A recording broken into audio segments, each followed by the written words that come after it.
देखिए 4 मिनट नहीं 5 मिनट नहीं 4 मिनट है, चौथा मिनट संध्या तक है, वहाँ बिलिंग हुआ।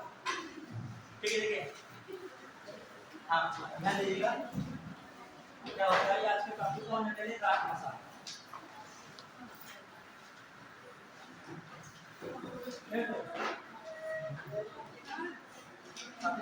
राजभाषा, ठीक है ध्यान दीजिएगा। राजभाषा, राजभाषा तो पढ़ ही रहे थे, अभी इसको पढ़ेंगे। इसमें इस टॉपिक को पढ़ रहे हैं, लेकिन कल के टॉपिक में कुछ आर्टिकल छूट गए थे, उसको लिख लीजिएगा। कल जो यूटी में पढ़ा था उसमें आर्टिकल छूट गए थे, तो टाइम हो गया था।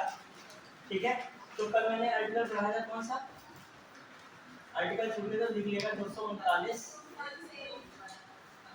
आर्टिकल 200 जहाँ था वहाँ लगभग कवर कर दिया था। मैंने आर्टिकल लिख दिया 239 का ए और आर्टिकल 239 का ए और आर्टिकल 240 और आर्टिकल 200 कौन है 41। क्लियर, तो ये आर्टिकल्स थे, तो ध्यान दीजिएगा। यूटीज में केंद्र का प्रशासन, केंद्र का प्रशासन, यूटीज में केंद्र का प्रशासन कौन कहता है, आर्टिकल 239। इसमें क्या कहा जाता है कि राज्य की जो है विधायिका, यूटीज की विधायिका, यूटीज की विधायिका के बारे में किसमें उल्लेख है, इसमें। ठीक है, दिल्ली के लिए विशेष उपबंध है, दिल्ली के लिए विशेष उपबंध है।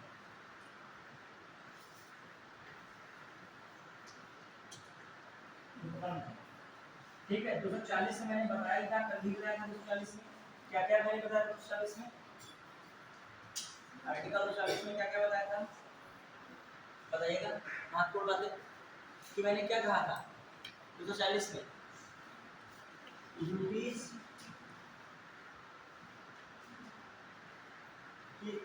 के नियम, यूटीज के विनियम, यूटीज के विनियम की शक्ति राष्ट्रपति के पास, राष्ट्रपति के पास है। क्लियर, राष्ट्रपति शांति प्रगति एवं सुशासन के लिए, सुशासन के लिए, सुशासन के लिए राष्ट्रपति शांति प्रगति एवं सुशासन के लिए क्या कर सकता है, जो है के लिए विनियमन, यूटीज में विनियम बनाने की शक्ति, विनियम बनाने की शक्ति। ठीक है, अब आइए कौन से हैं निम्नलिखित यूटीज हैं, वो यूटीज कौन है। आर्टिकल 240 का कौन था, वन था, उसमें कौन आया था बताइए, अंडमान और निकोबार द्वीप समूह, निकोबार द्वीप समूह, अंडमान और निकोबार द्वीप समूह। तो दूसरा आर्टिकल 240 का 2 लक्षद्वीप, कौन है लक्षद्वीप है। आर्टिकल 240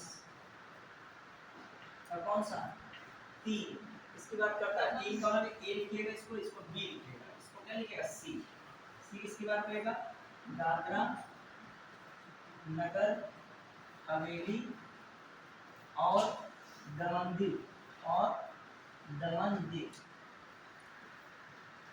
ये हो गया।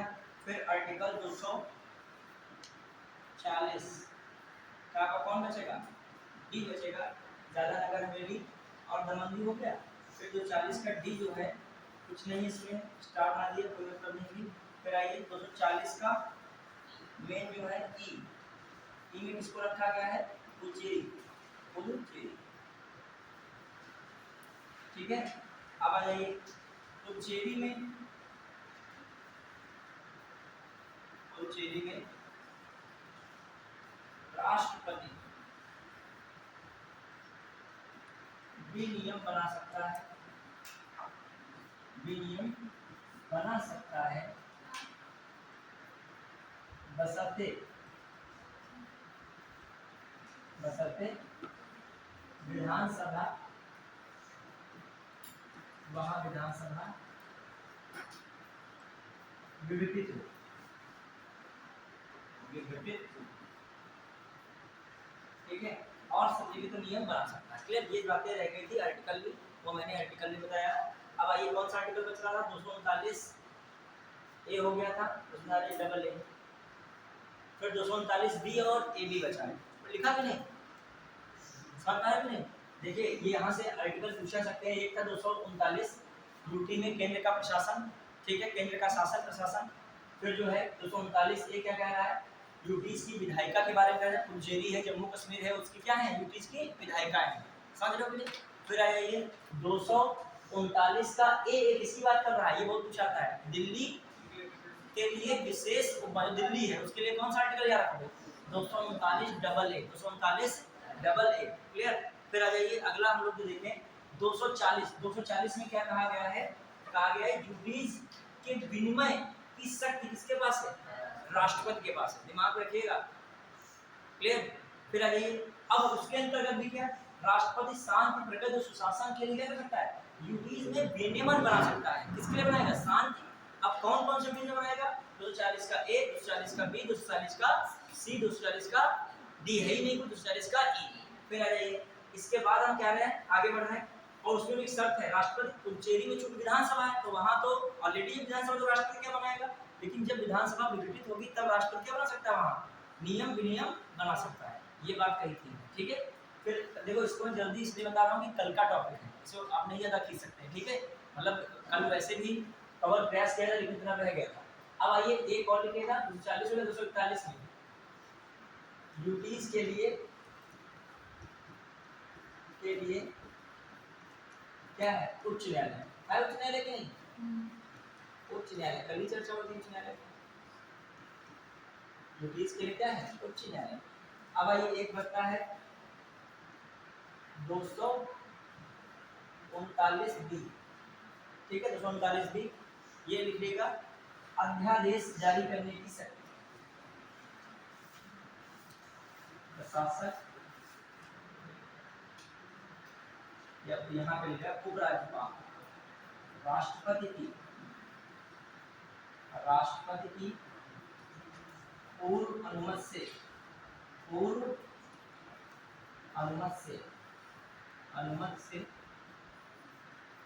राष्ट्रपति की पूर्व अनुमति से सत्र न चलने की स्थिति में, सत्र न होने के दौरान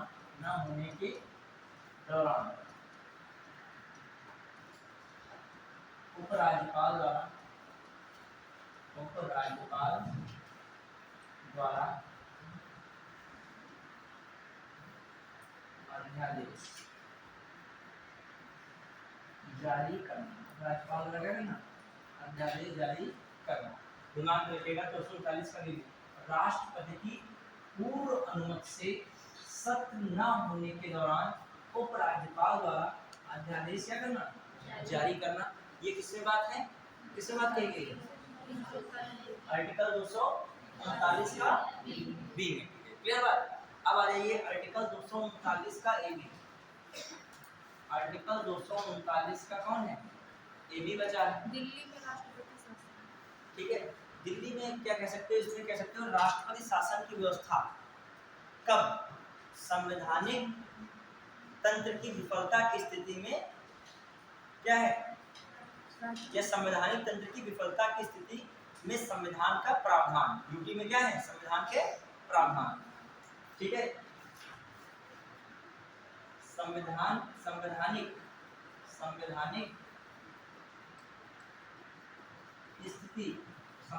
स्थिति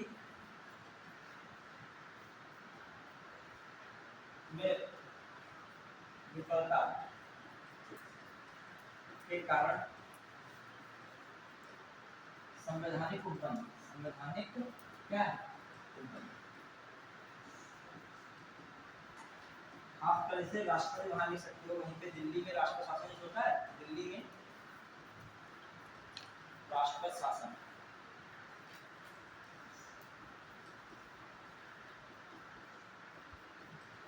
जैसे दिल्ली में राष्ट्रपति शासन ब्रैकेट, ये आर्टिकल में नहीं लिखा, ये तो मैं समझाने के लिए बता रहा हूँ, आर्टिकल में नहीं लिखा। मेन है क्या, संवैधानिक स्थिति जब बदतर होती है तो वहां पर राष्ट्रपति क्या कर लेता है, कंट्रोल करता है। किसमें है? Article A B. क्लियर? तो आर्टिकल्स तुमको याद रहने चाहिए, बहुत जरूरी है आर्टिकल याद रखना।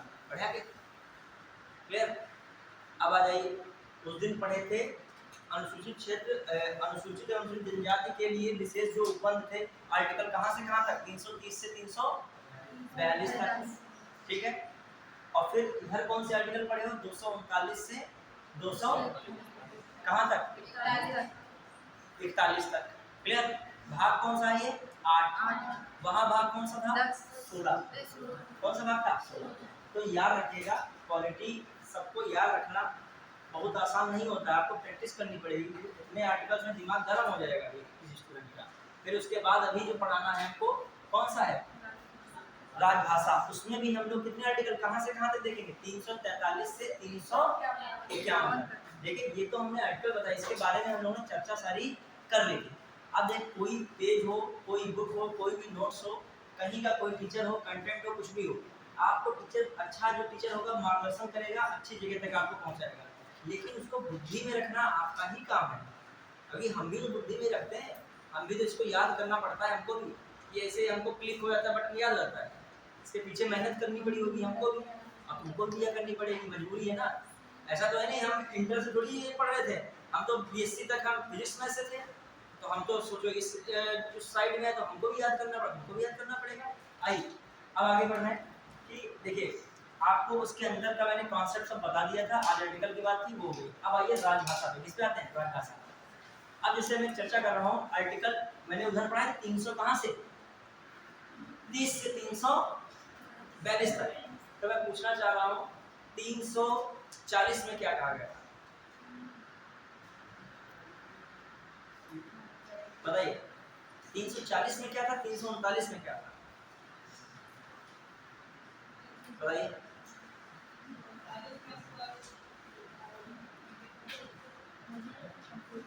बताइए 340, 300, अच्छा 39।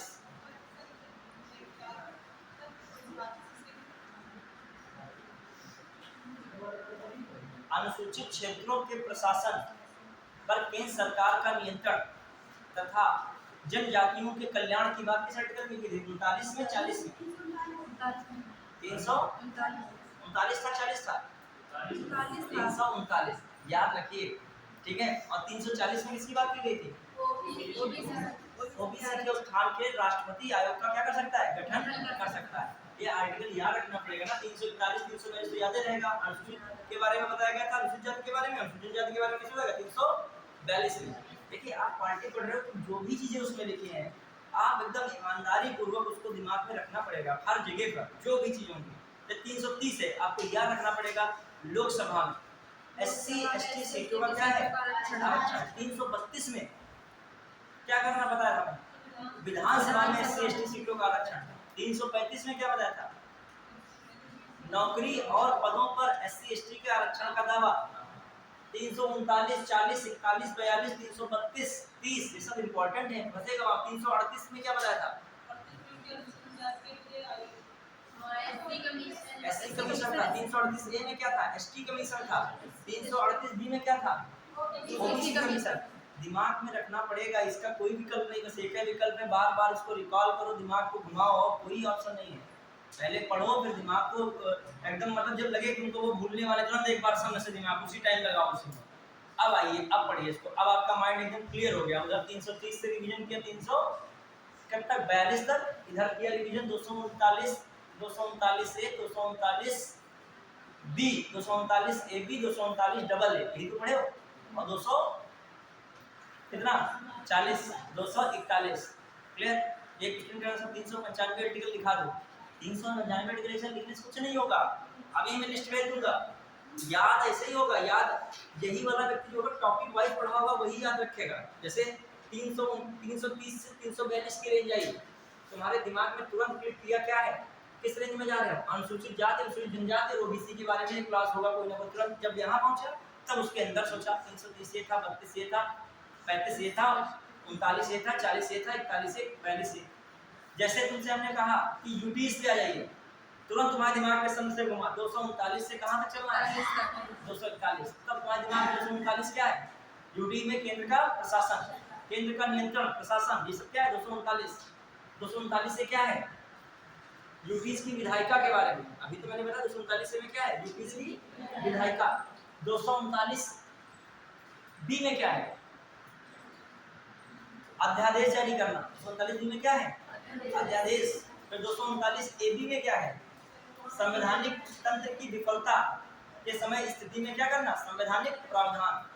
ठीक है। फिर आइए 200, जैसे हमारे 356 पढ़ते हो राज्य में आपातकाल। ऐसे कोई अच्छा प्रश्न पूछे, कहते राज्य में आपातकाल तुरंत खत्म नहीं हुआ 356, वो पूछना कुछ और ही चाह रहा था। जैसे 356 में राज्य में राष्ट्रपति शासन लागू होता है, उसी तरीके से यूपी में जहाँ पे विधानसभाएं हैं वहाँ राष्ट्रपति शासन लागू होगा। वो फैला जाओगे, नहीं पता होगा, भूल जाएगा, वहाँ क्या करेगा।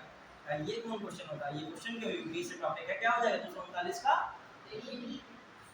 बी हो जाएगा। क्या हो जाएगा 239 का ए बी हो जाएगा, ए बी बी नहीं 239 का ए बी हो जाएगा। क्लियर। अब 239 के बाद 240 में क्या था, वही है क्या बताया था मैंने 40 में, ये भी आया था सभी पीसीएस द्वारा जो अपर निजी सचिव वाला एग्जाम होता है उसमें क्वेश्चन आया था। कौन सा, हाँ अरे कौन सा आया था 240 का article A B C D. पहले ए में क्या है, अंडमान निकोबार द्वीप समूह और लक्षद्वीप। बी में है, सी में क्या है, दादरा नगर हवेली। डी में कुछ नहीं है, ई में क्या है, पुडुचेरी। फिर आ जाइए उधर साइड में, राष्ट्रपति को केंद्र शासित प्रदेश में विनियमित करने की शक्ति है, विनियम बनाने की शक्ति है। कोई भी नियम बनाएगा वो संसद द्वारा बनाए गए कानून से कमजोर नहीं होगा, उससे क्या रहेगा, जोरदार ही रहेगा। अब आ जाइए, क्यों कानून बनाएगा, वहां पे नियम क्यों बनाएगा, आपके पास शांति है, प्रगति है, सुशासन क्या किया जाए, स्थापित किया जा सके। बात खत्म, इतनी तो मैंने पढ़ा है। अब आइए राजभाषा। अब देखते हैं राजभाषा क्या होते हैं।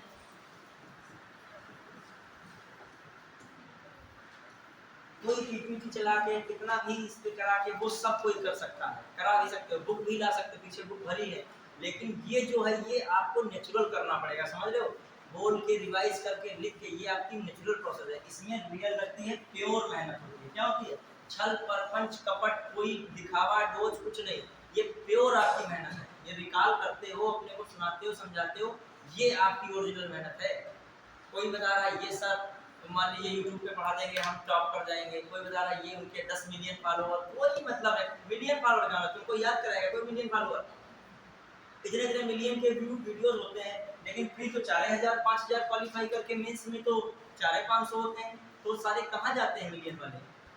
कोई बस देख के संतुष्ट हो जाते हैं, कॉपी में नोट्स बन जाता है, खुशी महसूस होती है। हमारा टॉपिक क्या है, बाजी वही मारता है जिसके दिमाग में नोट्स बनता है। मेन कहाँ होना चाहिए तुम्हारा, हर कुछ सब कुछ यहाँ पे कहाँ हो, माइंड में। ये सेट करने का प्रोसेस आपकी मेहनत है, ये कोई नहीं कितना करोड़पति हो वो नहीं सेट कर पाएगा ना। कोई तुम कोर्स लेके बना लोगे, फिर अभी दिल्ली चले जाओ, कलकत्ता पढ़ने ही चले जाओ, करना तुमको वहां भी बैठ के कमरे में क्या करना पड़ेगा, इसी को सेट करना पड़ेगा ना, जो आएगा भारतीय संविधान के बारे में। अब भाई राजभाषा में हम लोग किस तरीके से देखें, जानते हो राजभाषा का मामला बड़ा क्लियर नहीं रहता है कि बहुत लोग कहते हैं भारत की राष्ट्रभाषा हिंदी है। भारत की राष्ट्रभाषा हिंदी है क्या, राष्ट्र की भाषा हिंदी नहीं है। रियल में हिंदी को जो देखा जाए तो हम लोग अपने जो हिंदी भाषी हैं लोग तो हिंदी को मानते हैं पूरे भारत की भाषा है। पहली बात सबसे बड़ी समस्या ये होती है इंसान की, जो अपने विचार होते हैं वो लगता है कि हम ही हमारे विचार सबसे बेस्ट हैं और सबके क्या है सामने वाला बेकार, ये होता है। हमेशा लगता है कि हमारे साथ धोखा हुआ है, लेकिन सामने वाले को भी तो लग सकता है कि तुमने उसको क्या दिया है, ये दोस्ती में होती है, कहते हैं कि हमने यार तुम्हारे साथ बहुत किया, तुमने तो कुछ नहीं किया। अब वही वो सोच रहा हो तो कि हमने भी तुम्हारे साथ बहुत किया, तुम हमारे साथ नहीं खड़े हो। ये हमेशा लगता है, हमेशा देखेगा। यही सिस्टम हिंदी में भी। हम लोग 9 राज्यों में हिंदी बोलते हैं और हमें लगता है कि हिंदी पूरे भारत की क्या बन जाए। कितने राज्य हैं? 28 राज्य हैं, 8 केंद्र शासित प्रदेश हैं। हमको पूरे भारत के लिए क्या हिंदी को छोड़ सकते हैं क्या? देखिए ये बात जरूर है, हिंदी विश्व में ज्यादा बोली जाने वाली भाषा, शायद नंबर 3 है इसका, ठीक है। तो हिंदी सबसे दूसरा तीसरे पे है। हिंदी मतलब विश्व में टॉप 3 में है लगभग, है, ये बात सही है। और उत्तर प्रदेश की आबादी बहुत ज्यादा है, तो इसीलिए हिंदी यहाँ बोले तो पूरा कवर कर देती है पूरा बेल्ट। उत्तर प्रदेश की आबादी 25 करोड़ है, ठीक है। तो हिंदी यहाँ अपने खुल के बोली जाती है। और उत्तर प्रदेश जितने भी पड़ोसी राज्य हैं सब में हिंदी बोली जाती है। याद करने का तरीका था, 9 राज्य हैं वहाँ हिंदी बोली जाती है। उत्तर प्रदेश के पड़ोसी राज्य कितने हैं? 8 हैं। 8 है कि नहीं? तो उत्तर प्रदेश को जोड़ लो, कितने बन जाएंगे? 9। सब में क्या बोली जाती है? हिंदी। लेकिन अभी चले जाओ, मेघालय है, नागालैंड है, अरुणाचल प्रदेश है, इनमें क्या बोली जाती है? इंग्लिश बोली जा रही है। नीचे चले जाओगे, मलयालम है, कन्नड़, तुम अक्कड़ बक्कड़ बोलोगे कहोगे, लेकिन उनको वही समझ में आता है। केरल वाले को मलयालम भी समझ में आएगी ना। तुमको अब हिंदी थोपने जुटे हो वहाँ पे, ठीक है। मान लीजिए तुम घूमने गए हो, तुमसे कह रहा है कि बस आपका टाइम जो है यहीं तक था। मान लीजिए कोई कार्य आप करने गए, मान लीजिए तुमको किसी सिटी बता रहा हूँ, जैसे मान लीजिए हमारे बगल में लोग साउथ घूमने गए, तो वहाँ वॉशरूम का भी एक टाइम दिया जाता है, ठीक है। तो वहाँ पर जाने नहीं पाए कि 10 मिनट होता, 20 मिनट होता, 30 मिनट होता है। अब वो दरवाजा पीटने रहेगी, यहाँ पे लाइन लगी है, वो क्यों नहीं जान पा रहे? इंग्लिश बोल नहीं पा रहे हैं। समझिए भाषा का प्रॉब्लम इतना बड़ा है। उनकी कन्नड़ भाषा समझ नहीं पा रहे हैं, या मलयालम समझ नहीं पा रहे हैं, तमिल समझ नहीं पा रहे हैं, ठीक है। और अपनी जो हिंदी समझाना चाह रहे हैं वो उसको समझ में नहीं आ रही। और जरूरत तुमसे ज्यादा तुम्हारी जरूरत उससे ज्यादा है तुमको। अगर तुम्हारी जरूरत ही ज्यादा है कि नहीं, उसको तो जरूरत नहीं है। समस्याएं किसके साथ? तुम बाहरी हो ना, वो थोड़ी बाहरी है। तो इसीलिए इंग्लिश ही अपने क्या रखा गया है, बहुत ज्यादा जगहों पर इंग्लिश को ही रखा गया। किसको रखा गया? सुप्रीम कोर्ट और हाई कोर्ट। खासकर ध्यान दिया, सुप्रीम कोर्ट की भाषा कौन है? इंग्लिश है। क्यों है? क्यों सुप्रीम कोर्ट की भाषा इंग्लिश ही रखी गई? अब तुम्हारे दिमाग में कॉन्सेप्ट आ गया, कोई कह दे सुप्रीम कोर्ट की भाषा इंग्लिश क्यों है, तो इसीलिए कहे इंग्लिश है क्योंकि वो लफड़ा ही नहीं करना चाहता है। मलयालम है, तमिल है, तेलुगु है, कहाँ डिसीजन देंगे, ठीक है। मतलब आधे समझ पा रहे, आधे नहीं समझ रहे, इसलिए किसमें डिसीजन। तो देखा जाए एकरूपता लाता है इंग्लिश। क्या ला रही है? एकरूपता ला रही है, ठीक है। हम लोग इंग्लिश तो समझ जाएंगे, फिर भी अभी कन्नड़ में लिखा तो सरेंडर पहले ही कर दोगे कि नहीं? तो इंग्लिश को वैल्यू दे रहे हो। अब आ जाइए, हाई कोर्ट की भी लैंग्वेज इंग्लिश है, लेकिन कुछ मामलों में इसकी कार्रवाई हिंदी में हो सकती है। ये सब हम पढ़ेंगे किसमें? राजभाषा में, ठीक है।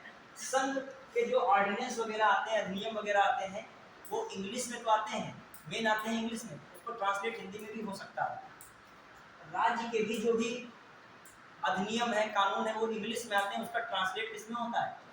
हिंदी में हो सकता है। मतलब हिंदी सेकंड रखा गया ऐसा नहीं है, लेकिन ज्यादातर आपको क्या मिलेगा? इंग्लिश मिलेगा। अब आइए देखते हैं हम लोग राजभाषा का तो महत्व समझ ही गया होगा, कितने महत्व है कि पूरे देश में क्या रखना, एकरूपता रखना। भारत में बहुत सारी भाषाएं हैं, बहुत सारी बोलियां हैं, उसमें से क्या देखा गया? फिर भी यूनिवर्सल क्या देखा गया? इंग्लिश। अच्छा, एक और चीज, सुप्रीम कोर्ट में इंग्लिश का एक और कारण है। अभी बहुत सारे दिनों तक ब्रिटिशर्स ने भारत पर क्या किया? राज किया है। औपनिवेशिक काल में सुप्रीम कोर्ट था कि नहीं था? बिल्कुल था। तो उस समय क्या भाषा यूज की जा रही थी? इंग्लिश। बहुत पहले चले जाओ। अब आइए हमारे उत्तर प्रदेश है, उत्तर प्रदेश ने अपनी जो राजभाषा के रूप में माना है, सबसे प्रायोरिटी फर्स्ट दी, किसको दी? हिंदी को। यहाँ पर हिंदी है।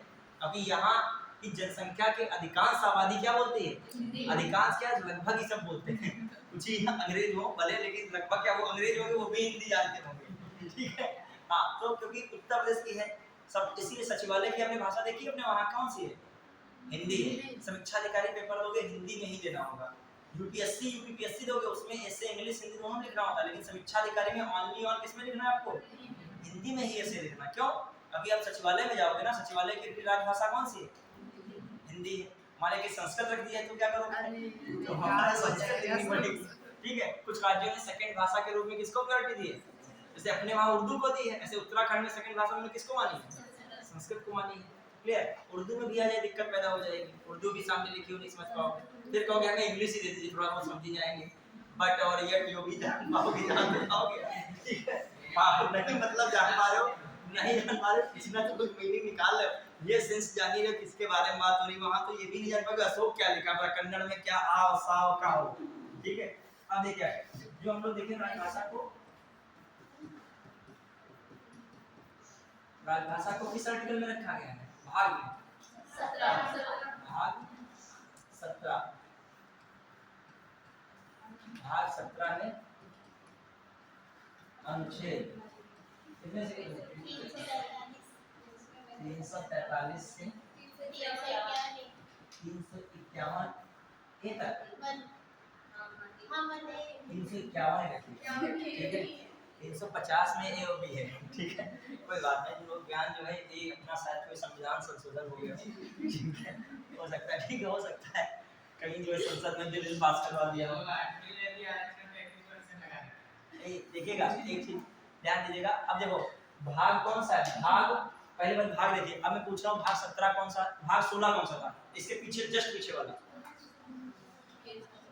कौन था, ये जो बोले हैं 33% महिलाओं का आरक्षण, समझ पाए बात को, समझ पाया कि नहीं, लगभग अभी तक लोकसभा और विधानसभा महिलाओं का 33% आरक्षण छूटा था, अब वो भी क्या हो चुका है, पूरा जो अगला परिसीमन आएगा तो हर जगह तुमको क्या दिखेगी, कम से कम है ये, मतलब इतना तो देना ही पड़ेगा, मान लीजिए कोई महिला और कैंडिडेट हो रही तो ऊपर ले ही जाएगी, मतलब कोई भी ऑर्डिनेंस भविष्य में दिया आएगा तो एक महिला वर्ग से उसका जुड़ा होना क्या है जरूरी है, भी संख्या उनकी क्या हो जाएगी, यहाँ भी ज्यादा है, ठीक है, चलिए हाँ, महिलाएं गंभीर ज्यादा रहती है अपने विषय के लिए, और क्रिएटिव माइंड महिलाओं में क्या है, जहाँ आप देखिए अभी विश्व पशु पढ़ रहा था स्वास्थ्य संगठन, उसकी महानिदेशक कौन है, महिला ही निकली, ज्यादातर आप देखिए बड़ी बड़ी अब जो संस्थाएं हैं उनमें जो महानिदेशक वगैरह बन रही है ज्यादातर कौन बन रही है, महिलाएं, पहले गिना चुना हुआ करते थे, एक आदमी में कहीं हो गई सो हो गई, अब ज्यादातर जो है कौन बन रही है, महिलाएं बन रही है, क्योंकि आगे बढ़ रही है, जब आगे अभी पीसीएस बने, पीसीएस के मान लीजिए सचिव में चली गई, सचिव समीक्षा देवी लड़की बनी और भविष्य में विशेष सचिव तक चली गई, तो क्या है आगे सचिव बनेंगी, तो कॉमन सी बात है जब कोई महिला से मैटर रिलेटेड आएगा तो वो थोड़ा सा क्या रहेंगी, बढ़ के रहेंगी, लेकिन सामान्यतः महिला और महिला एक दूसरे की कट्टर प्रतिद्वंदी भी होती है,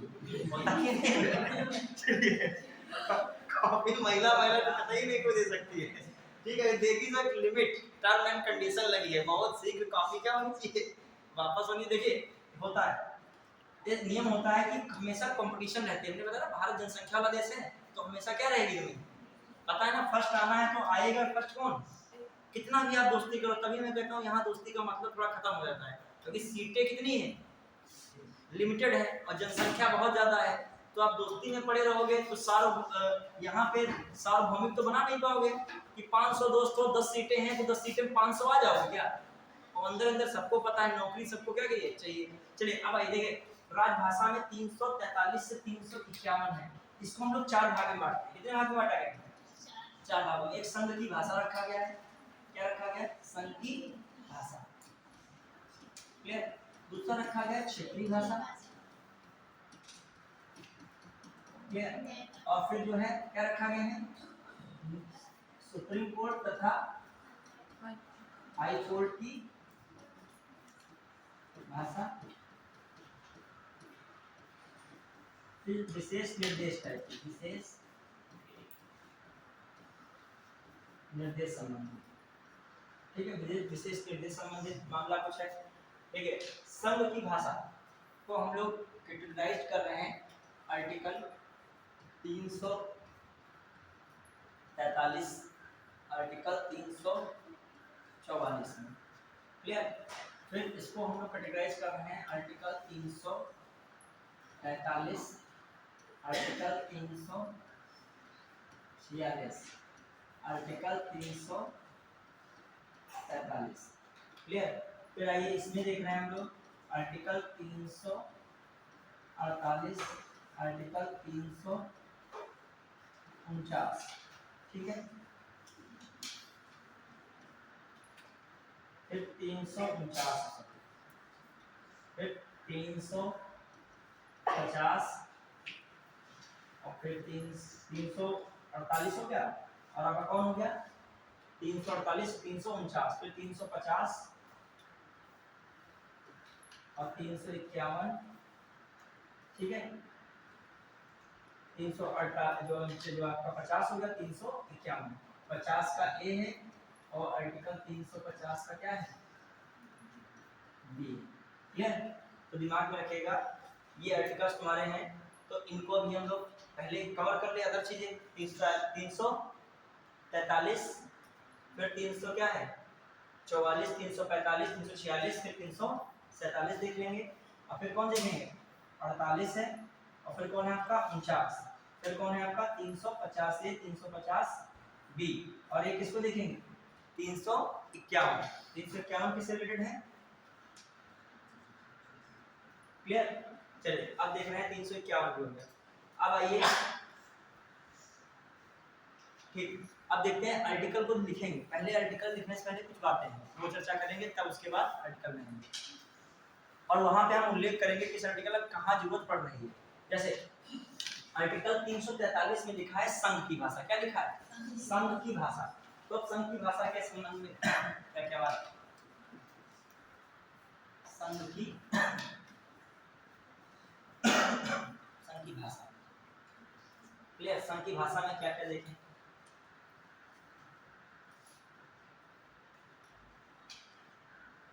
हाँ संघ की भाषा में देखते हैं क्या क्या मामला मिल रहा है।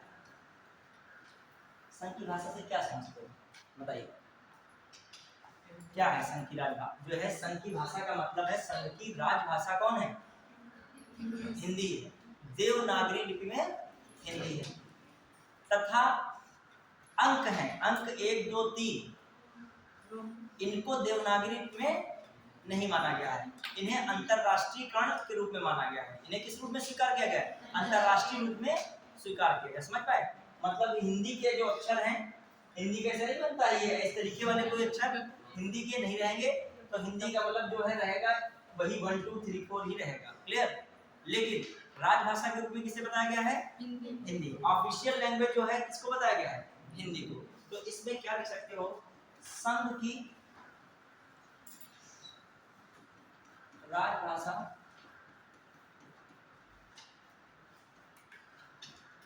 देवनागरी लिपि में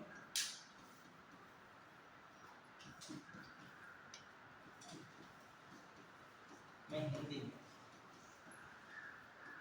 देवनागरी लिपि में हिंदी है ठीक है। अंकों को अंतरराष्ट्रीय महत्व के रूप में रखा गया अर्थात देवनागरी लिपि में नहीं देवनागरी लिपि में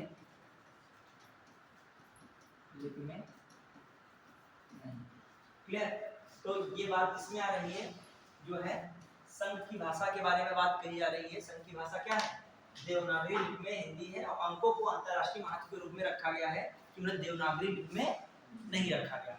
अब आ जाइए कहा जा रहा था संविधान लागू होने के बाद लगभग 15 वर्ष के पश्चात क्या कर दिया जाएगा अंग्रेजी को समाप्त कर दिया जाएगा विशेष प्रयोजन के लिए ही अंग्रेजी को रखा जाएगा ऐसा नहीं समाप्त बिल्कुल नहीं विशेष प्रयोजन के लिए अंग्रेजी को रखा जाएगा क्लियर। ये भी बात किसमें कही जा रही थी शुरुआत में संघ की भाषा में ठीक है।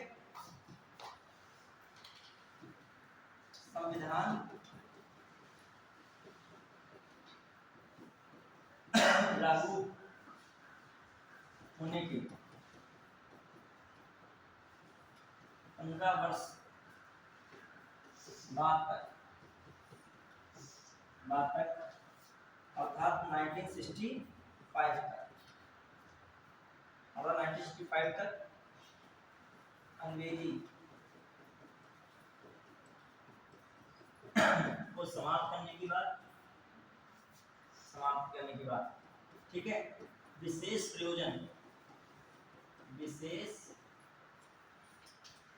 तक नहीं बाद ठीक है क्या है संविधान लागू होने के 15 वर्ष बाद क्या किया जाएगा अंग्रेजी को समाप्त करने की बात की जा रही विशेष प्रयोजन में अंग्रेजी जारी रहेगी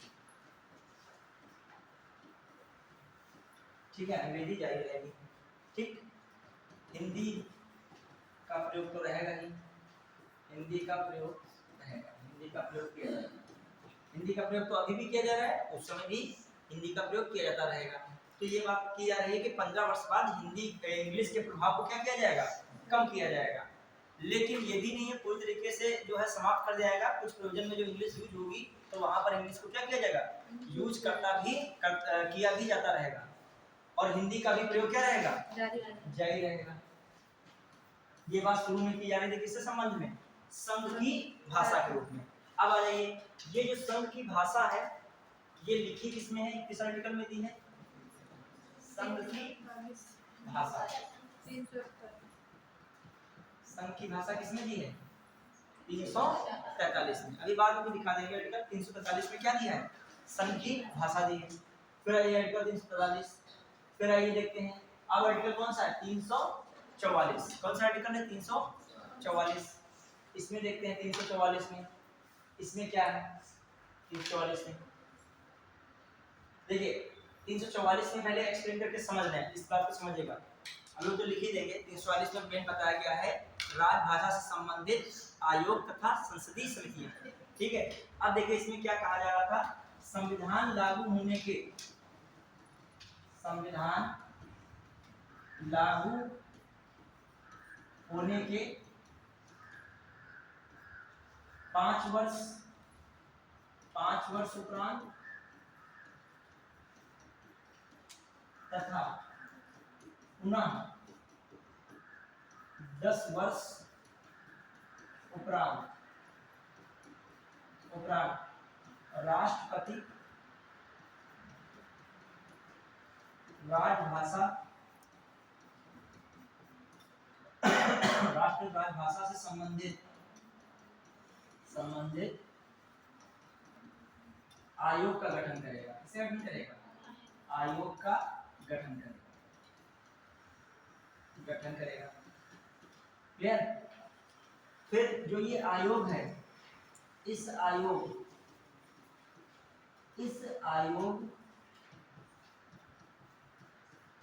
की समीक्षा के लिए, इस आयोग की समीक्षा के लिए क्या किया जाएगा, संसदीय समिति का गठन राष्ट्रपति करेगा, राष्ट्रपति द्वारा किया जाना है, राष्ट्रपति द्वारा किया जाना सुनिश्चित हुआ। समझ पाए कि नहीं, अभी समझिएगा। जो कहा जा रहा है कि जो मतलब क्या यहाँ पे कहने का है कि कोई भी राज्य होगा, ये क्या मामला है, कोई भी, पहले एक सिंपल समझिए इसको, कि कोई भी आयोग बनेगा, राजभाषा मतलब खासकर हिंदी को प्रमोट करने के लिए, इंग्लिश को सीमित करने के लिए, मेन देशी मतलब ये, इंग्लिश को क्या करने के लिए, सीमित करने के लिए, और हिंदी को क्या किया जाए, इसके द्वारा प्रमोट किया जाए। ऐसा राजभाषा आयोग कौन बनाएगा, राष्ट्रपति बनाएगा। संविधान लागू होने के 5 वर्ष उपरांत पुनः 10 वर्ष उपरांत, इसका पुनः 10 वर्ष का उपरांत का मतलब कितना हो रहा है, 15 नहीं हो रहा है, पुनः 10 वर्ष उपरांत मतलब वहीं से जोड़ो 1950 से ही, मतलब 1960 में बनना चाहिए। समझ पाए हमारी बात को, मतलब एक 5 वर्ष के अंदर बनना चाहिए, 5 वर्ष तक, और दूसरा कब बनना चाहिए, 10 वर्ष। पुनः मतलब 10 वर्ष का मतलब वहां से पुनः 10 वर्ष नहीं है, मतलब पुनः कर रहा है कि 5 में बना ठीक है, लेकिन पुनः फिर बनाओ कब, 10 वर्ष इसके क्या हो जाए, पूरे हो जाएंगे। 10 वर्ष कहाँ से पूरे हों, 50 से 60 में, ठीक है। लेकिन 55 में तो बना था, लेकिन 60 में नहीं बन पाया। क्लियर, तो समझिएगा इसके बाद। अब आइए, अब एक बात और, जैसे मान लीजिए डीजी खेमाली कह रहा है कि राजभाषा संबंधित आयोग बने, राजभाषा से संबंधित आयोग, राजभाषा संबंधित आयोग की बात तो हो रही है, ठीक है। तो राजभाषा संबंधित आयोग की बात हुई, लेकिन अब इस आयोग में एक चीज बताइएगा, राजभाषा संबंधित आयोग है, ये कौन गठित करेगा, राष्ट्रपति करेगा। क्लियर, राष्ट्रपति करेगा, ठीक है, लेकिन अब क्या इसकी समीक्षा करनी होगी, क्या करनी होगी, इसकी समीक्षा के लिए एक क्या बनेगी, संसदीय समिति संसदीय समिति का भी गठन कौन करे? राष्ट्रपति करे। ये बात हो रही है, समझ पा रहे कि नहीं? क्लियर? ये बातें की जा रही हैं। अब समझिए समझिए मतलब कौन से लोग अभी पहले पढ़ाई चल रही है, अभी इसमें आएगा सीखकर। पहले राजभाषा नहीं पढ़ा के संस्कृत पहुंच गए। पहले चीज तो लिखो तभी समीक्षा करोगे। समीक्षा तब होगी जब पहले क्या चीज तो होनी चाहिए। क्या पहले राजभाषा पूछना चाहिए उनको, राजभाषा आयोग में क्या होगा, ये तो बाद में समीक्षा करोगे। अब आइए राजभाषा संबंधित आयोग क्या होगा, इसमें बताइए। राजभाषा संबंधित आयोग का जो पहली बार देखा गया तो कब देखा गया राजभाषा संबंधित? इसमें अब पूछना ही तो इसमें बता दूंगा। इसमें 20 लोकसभा से होंगे, 10 राज्यसभा से होंगे और बाकी जो है 8वीं अनुसूची में जो 22 भाषाएं हैं उनके प्रतिनिधि भी इसमें शामिल होंगे। तो समझ में आया? नहीं आया? क्योंकि स्टेप बाय स्टेप चलते हैं। किससे ऐसा करते हैं जो वहां पूछोगे, यहाँ मतलब ड्यूटीज को राज्य से पहले बताने लगे। ठीक है, शादी में जाओगे तो पहले नाश्ता से पहले खाना ही खा लोगे, फिर नाश्ता की कोई गुंजाइश बचेगी क्या? और होता एक ही चीज है, खा के एक ही चीज आता है, फिर नाश्ता ही कायदे से कर लेता है, फिर क्या होता है? आप फायदे में किसमें रहोगे? फायदे में नाश्ते में नहीं रहोगे। नाश्ता जो है शरीर के लिए क्या है? हानिकारक है। टिक्की चाट पकौड़ी खा रहे हो, शरीर के लिए क्या हेल्दी है? क्या सैलेड है उसमें? नहीं, खाने में आपको जो है सब कुछ मिल रहा है। तो ठीक है, आइए कहाँ पे सीक्वेंस चल रहा है। अब राजभाषा संबंधित पहला है कौन है? 1955 में बीजी खेर, याद रखिए किसके दिशा में? बीजी खेर की अध्यक्षता में राष्ट्रपति ने राजभाषा आयोग का गठन किया। राजभाषा आयोग का गठन किया। समझ पाए कि नहीं? क्वेश्चन आता है कि ऐसे स्टेटमेंट आए, प्रथम राजभाषा से संबंधित आयोग का गठन बीजी खेर की अध्यक्षता में किया गया, पहला स्टेटमेंट है। दूसरा है बीजी खेर आयोग की रिपोर्ट 1956 में प्रकाशित हुई। ठीक है, फिर अगला स्टेटमेंट 1960 में इसकी समीक्षा करने के लिए पंडित गोविंद वल्लभ पंत की अध्यक्षता में संसदीय समिति का गठन राष्ट्रपति द्वारा किया गया। सब सही है? सब मैंने गलत बोल दिया है? ठीक है, हाँ तो ये बातें समझ रहे हो कि नहीं? कौन बना रहा है इसके, अब इसकी समीक्षा करने के लिए मैंने लिंक पर बताई है, किसमें बात बताई? कौन करेगा समीक्षा? संसदीय समिति करेगी। अब इसके लिए देखिए ये भी ये क्वेश्चन आया है ना बीजी खेर वाला। ठीक है, अगला देखिएगा, इसमें मैं क्या कह रहा हूँ 1956 में, ठीक है 1956 में पंडित गोविंद वल्लभ पंत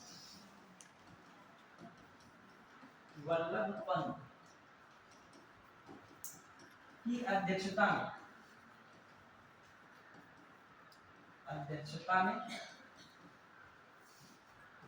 राष्ट्रपति द्वारा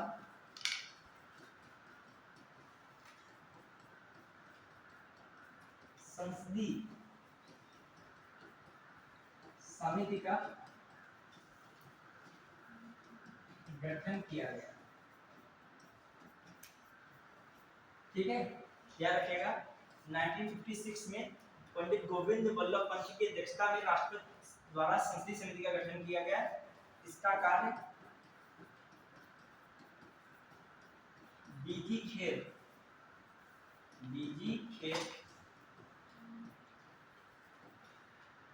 खेर आयोग की सिफारिशों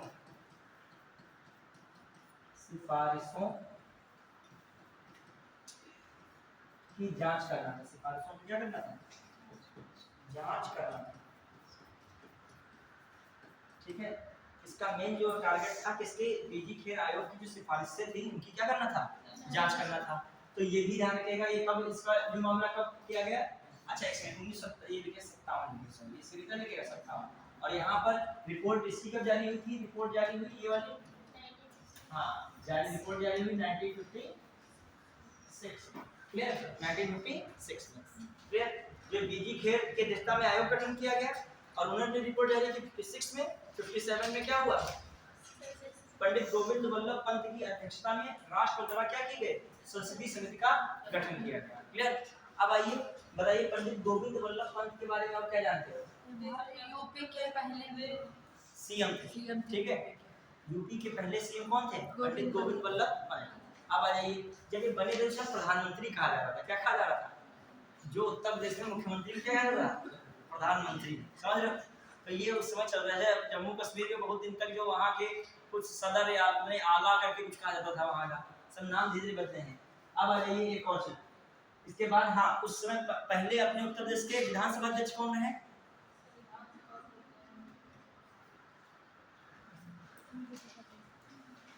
ये सब क्वेश्चन आए हुए हैं, मतलब स्टेटमेंट वाइज पूछ लेता है, मतलब करंट की चीज को पुराने से जोड़ देता है।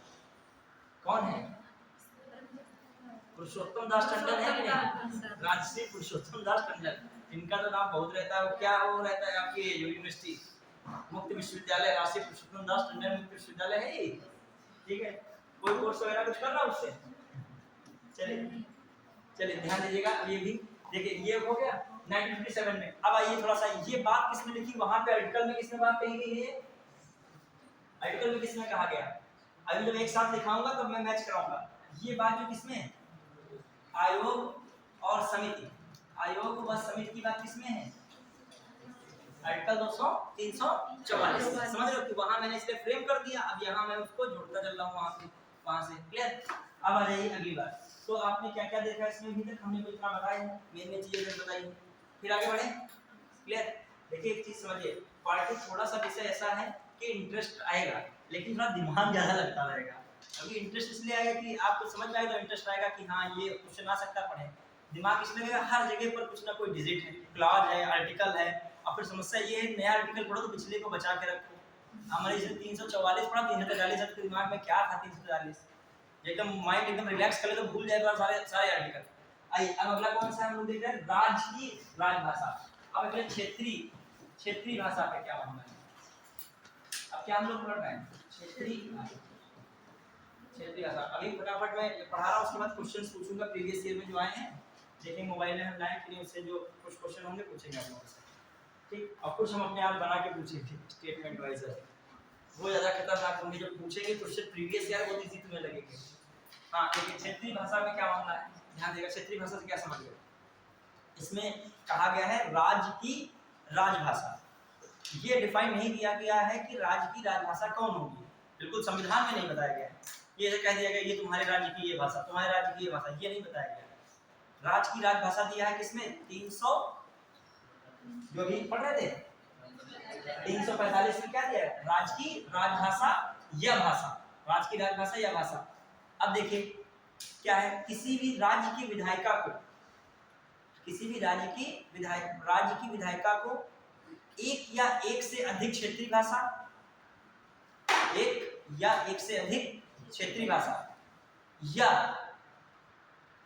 हिंदी को एक भाषा के रूप में प्रयोग करना, जब तक आधिकारिक भाषा के रूप में अंग्रेजी ना अपना ली जाए। समझ पाए आपको?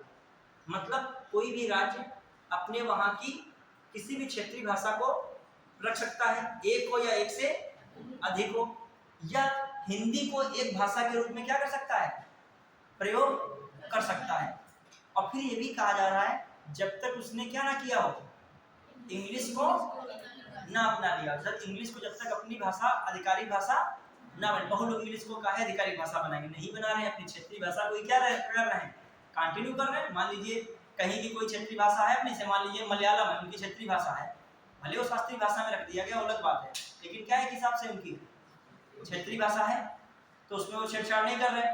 तो एक ये भी स्टेटमेंट इस तरीके का है कि कोई राज्य की विधायिका एक या एक से अधिक क्षेत्रीय भाषा या हिंदी भाषा को एक भाषा के प्रयोग में, अथवा इतने ही तक, फिर जब तक क्या ना अपना लिया जाए आधिकारिक भाषा के रूप में, अंग्रेजी को ना अपना लिया जाए, तब तक उसको कंटिन्यू रख सकते हैं। कहने का मतलब मान लीजिए कि सपोज दैट कर्नाटक है, कन्नड़ को अपना रहा है, ठीक है, कन्नड़ को अपनाता रहे, वो तब तक अपना सकता है जब तक कि अंग्रेजी को क्या करना ले, आधिकारिक भाषा ना बना ले। हाँ उसके पास एक और ऑप्शन है, या फिर किसको अपना ले? हिंदी को, या फिर क्या कर ले? हिंदी को, या कोई क्षेत्रीय भाषा अपना ले या हिंदी को अपना ले, या आगे चलकर किसको अपना ले जाके आधिकारिक भाषा के रूप में? इंग्लिश को। अब अरुणाचल प्रदेश है, वो इंग्लिश को ही अपना लिए, बातें खत्म क्षेत्रीय भाषा की उनकी। अब ये नहीं कह सकते हो कि वो इंग्लिश को क्यों अपना रहे हैं। अब एक चीज ध्यान दिया है, संविधान में अनुसूची 22 है, सब एक दिन ध्यान दीजिएगा इस बात में।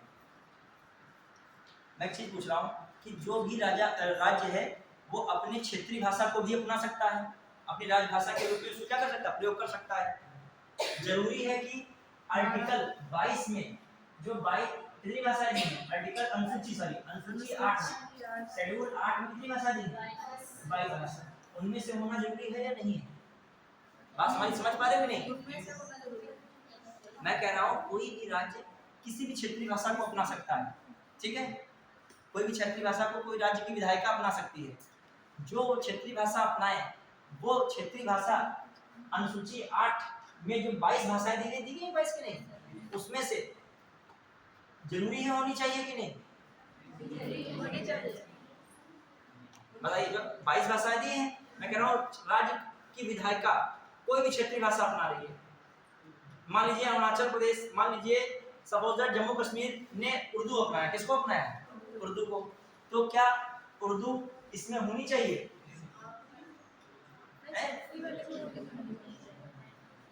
मतलब मेरा समझ गया, मतलब भाषा कहने का मतलब कोई कोई क्षेत्रीय भाषा जो अपनाई जा रही है कोई जरूरी है क्या शेड्यूल 8 के अंतर्गत जो 22 भाषाएं दी हैं वो होने में उन्हीं में से कोई हो? ऐसा नहीं हो सकता। जैसे अरुणाचल प्रदेश है, मेघालय है, नागालैंड, इन्होंने इंग्लिश अपनाया है और शेड्यूल 8 की 22 भाषाओं में इंग्लिश। देखिए ऑप्शन याद रखिए, इस तरीकों को ध्यान रखना है। तो इंग्लिश है क्या? क्या 23 क्यों होंगे? यही तो मैं कह रहा हूँ, समझना है, यही मैं कह रहा हूँ। कोई समझिए, ये इनका कहने का कंफ्यूजन भी याद दूर हो जाएगा। कहने का मतलब 22 भाषाएं हैं, इन भाषाओं के अतिरिक्त कोई भी राज्य अपनी क्षेत्रीय भाषा को क्या कर सकता है, अपना सकता है, मतलब कार्य वगैरह कर सकता है, ये बात कह रहा हूँ। कुछ जरूरी नहीं है इसी के अंतर्गत जो भाषाएं आए वही, कोई भी भाषा हो सकती है वहाँ की। लोग तो मांग करते हैं इसमें भाषाएं रखी जाए हमारे वहाँ की, अब सारी भाषाओं को थोड़ी रखा गया, ऐसा मतलब ये नहीं कि 22 भाषाएं हैं इसमें रखी, भारत भर में 22 भाषाएं बोली जाती है, ऐसा कोई मतलब नहीं है। भारत में बहुत सारी भाषाएं और भी बोली जाती हैं, लेकिन मान्यता किसको मिल पाई अभी तक? 22 को इसमें, ठीक, ये कहने का मतलब समझ पाए। तो स्टेटमेंट दिया हो राज्य की विधायिका एक या एक से अधिक क्षेत्रीय भाषा या हिंदी भाषा को अपना सकती है जब तक आधिकारिक रूप से अंग्रेजी भाषा को न सम्मिलित किया जाए, न अपनाया जाए, ये स्टेटमेंट। फिर अगला, किसी राज्य द्वारा अपनाई गई क्षेत्रीय भाषा के लिए यह शर्त होना जरूरी है कि वह क्षेत्रीय भाषा अनुसूची कौन सा 8 के अंतर्गत दी गई 22 भाषाओं में से होनी चाहिए। तो पहला स्टेटमेंट क्या है, सही है, दूसरा स्टेटमेंट क्या है, समझ में आ रही बात को? अब आ जाइए, एक बात लिखिएगा, तो क्षेत्रीय भाषाओं में हम लोग पढ़ेंगे। तो पहली बात क्या हो गई,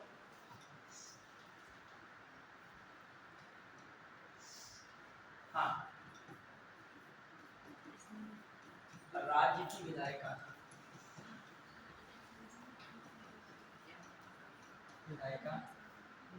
क्या कर सकती है, एक या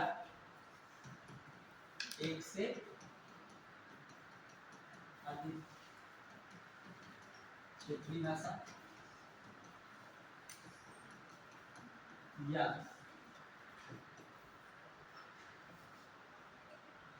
हिंदी भाषा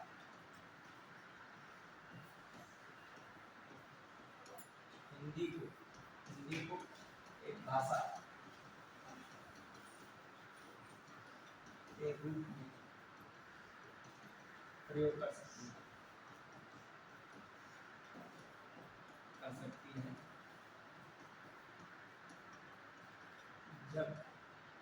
जब तक कि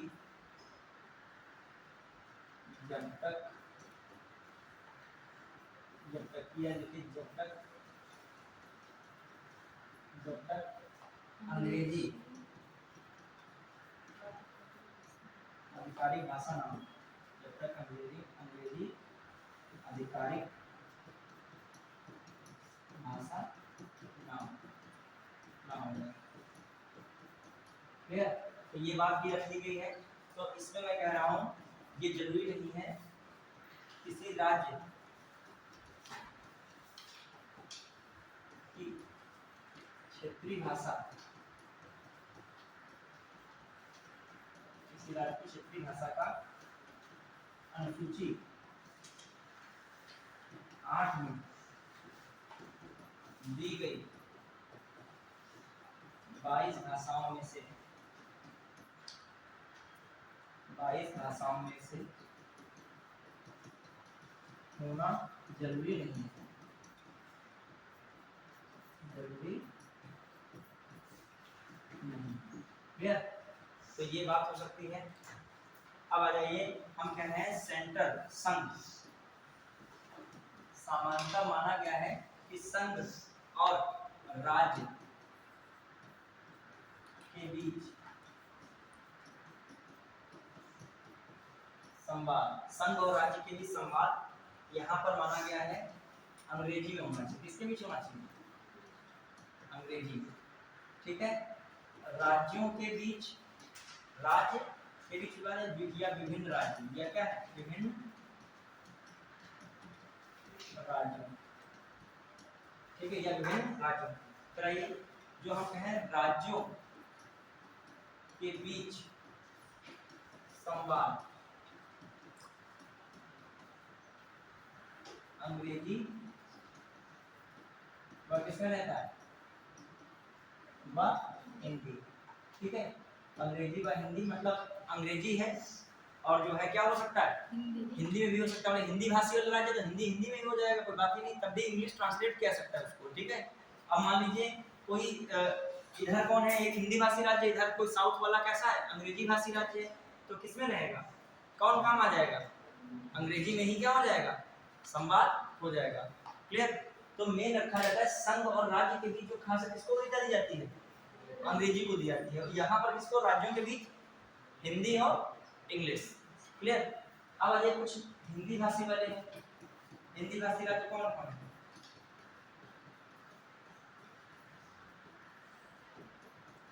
यूपी है। फिर यूपी के पड़ोसी राज्य बताइए। अब हम यूपी स्पेशल भी पढ़ाएं क्या?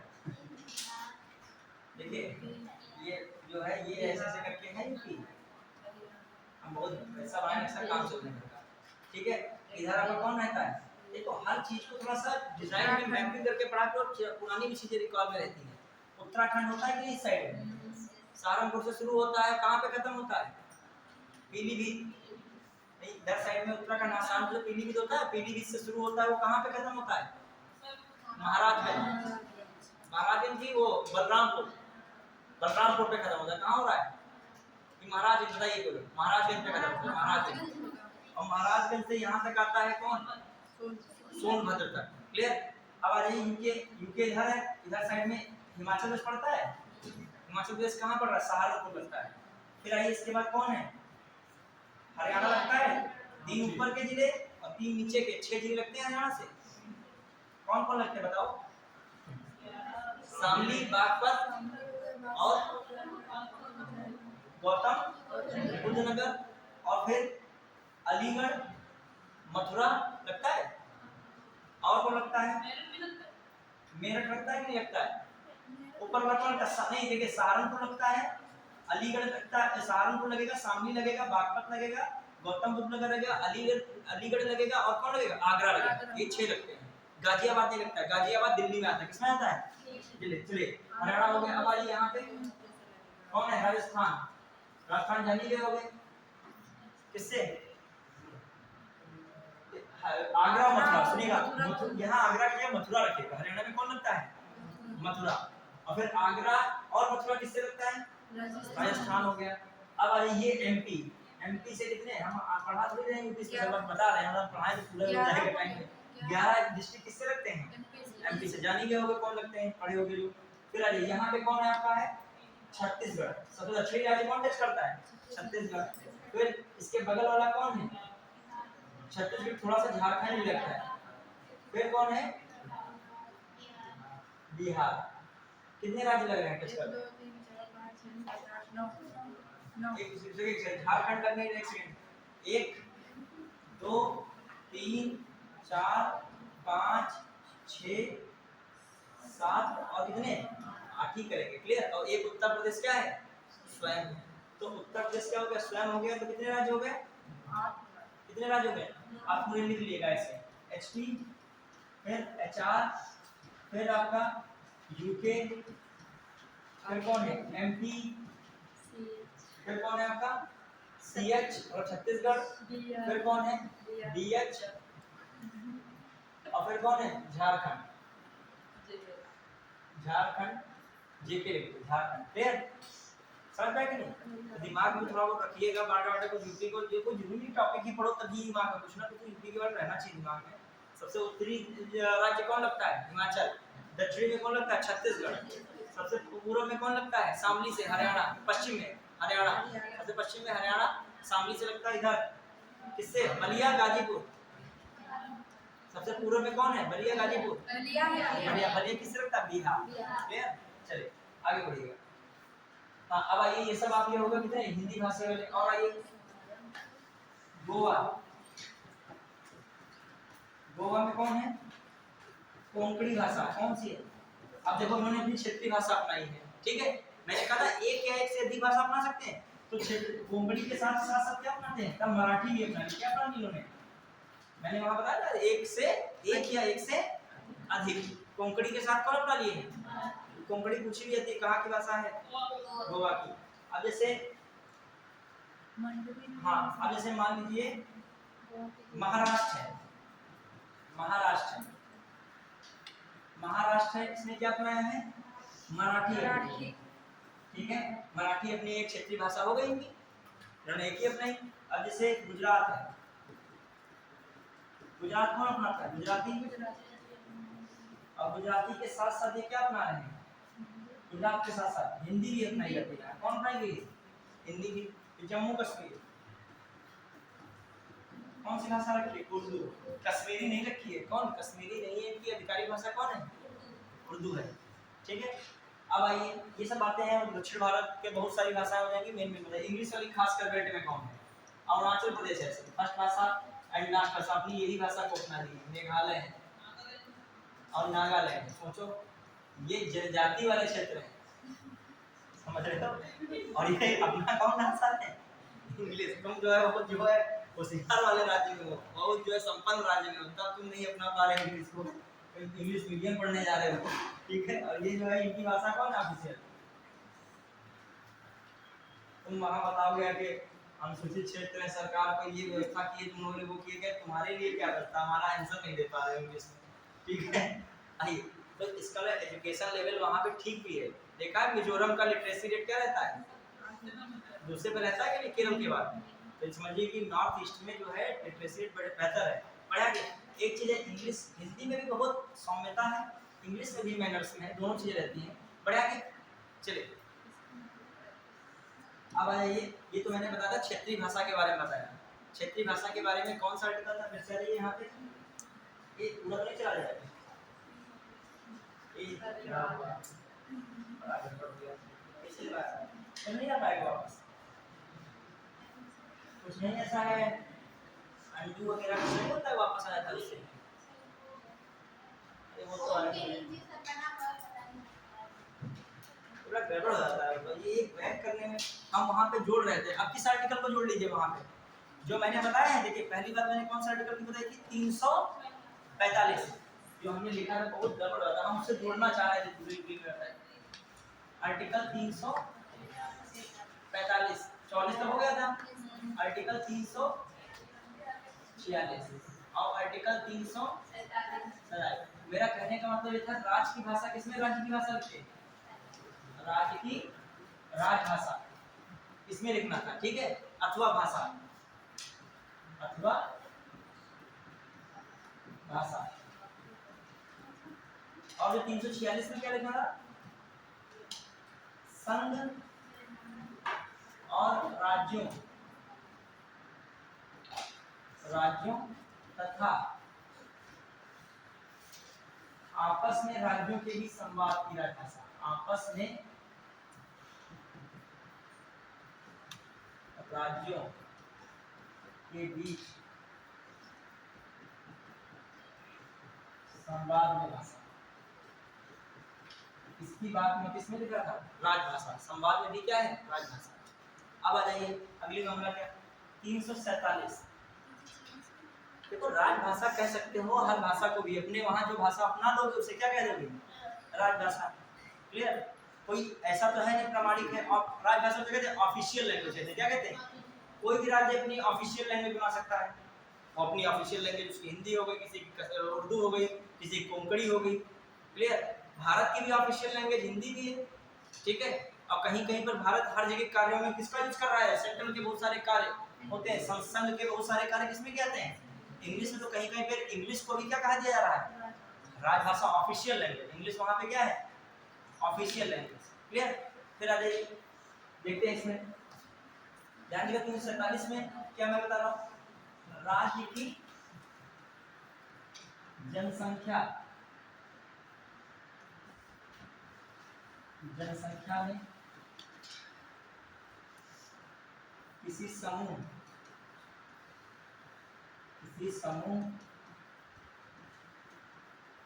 द्वारा बोली जाने वाली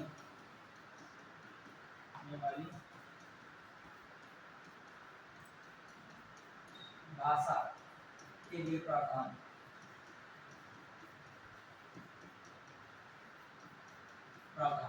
मान लीजिए क्या होता है, किसी राज्य में अधिकांश आबादी कोई भाषा को बोल रही है, तो ऐसा जो प्रस्ताव राष्ट्रपति के पास आता है कि हमको यही भाषा क्या कर दीजिए, वैलिड कर दीजिए। तो राष्ट्रपति निर्देश क्या कर सकता है, ऐसे मामलों में उसको दे सकता है कि आपकी ये भाषा राज्य की भाषा हो गई है। क्लियर। तो ऐसी बात हुई जनसंख्या क्या किसी समूह द्वारा बोली जाएगी। क्वेश्चन आ जाए कि किसी राज्य में जनसंख्या में से किसी एक समूह द्वारा किसी समूह द्वारा बोली जाने वाली भाषा के लिए प्रावधान करना। यह प्रावधान किसमें है, आर्टिकल 347 में। तो इस तरीके से हम लोगों ने क्षेत्रीय भाषा के कौन स्टेप देखे, 345 क्या कहता है, राज्य की राजभाषा अथवा भाषा, फिर संवाद वाली भाषा, और फिर क्या है, राज्य की जनसंख्या में समूह में बोली जाने, किसी समूह द्वारा बोली जाने वाली भाषा। क्लियर। अब आ जाइए सुप्रीम कोर्ट तथा हाई कोर्ट। अच्छा कुछ और बातें होता क्या है, बार बार अधिनियम की बात आ रही, मतलब बार बार किसकी बात, आयोग समिति की बात आ रही थी। तो राजभाषा अधिनियम बना था, राजभाषा अधिनियम भी आगे पढ़ोगे, राजभाषा अधिनियम 1963 बना था। कौन बना था, राजभाषा अधिनियम कौन आया था, 1963, क्योंकि वही सिफारिश संसदीय समिति सब बन रही थी कि नहीं, बीजी खेर, फिर बीजी खेर के बाद कौन था, बीजी खेर के बाद गोविंद बल्लभ पंत की जो मामला समिति आई थी, तो उनकी सब रिपोर्ट के बाद क्या आया था, राजभाषा अधिनियम। ये भी रखे संसद द्वारा पास हुआ कानून कौन था, राजभाषा अधिनियम। अब हम लोग देख रहे हैं क्या है, इस राजभाषा अधिनियम के बाद कुछ बातें और रखी गई थी, जो है 1967 में फिर आयोग गठित हुआ था। उस आयोग के अनुसार 1967 में क्या आया था मामला, कुछ बातें इंपॉर्टेंट थी, हिंदी प्लस अंग्रेजी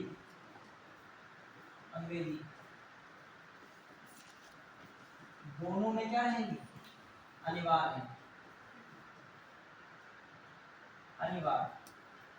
मतलब कुछ बातें हैं हिंदी और इंग्लिश दोनों में क्या रहेंगी, अनिवार्य।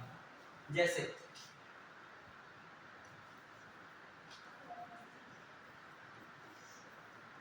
प्रशासनिक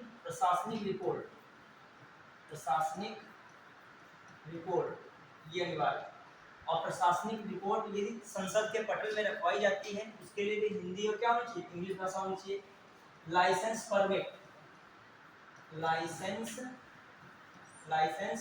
परमिट ये भी हिंदी और इंग्लिश में क्या है, दोनों में क्या है, अनिवार्य है।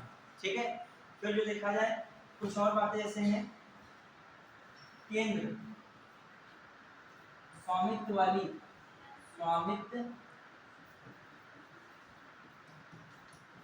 कंपनी